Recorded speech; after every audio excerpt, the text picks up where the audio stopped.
প্রচণ্ড বাতাসের পর আমি এই গাছের নিচ দিয়ে খড়ি কুড়াতে যাচ্ছিলাম। হঠাৎ বন্ধুরা, আমি আপনাদের কাছে আজকে নিয়ে এসেছি ভয়ঙ্কর একটি গাছ। সেই গাছ সম্পর্কে আজকে কথা বলবো।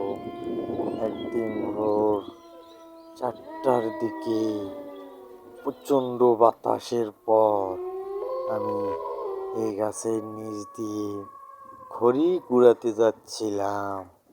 হঠাৎ হঠাৎ করে একটা বিকট সাউন্ড এসে আমাকে বলতেছে, কোথায় যাচ্ছিস তুই?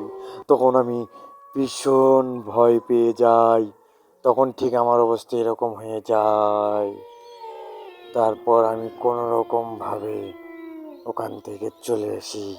আর বন্ধুরা, যে গাছ সম্পর্কে বলেছিলাম, এই সেই রহস্যময় গাছ, যার সামনে দিয়ে গেলে বিকট ঝড় ওঠে, যে ঝড় চোখে দেখার মতন নয়।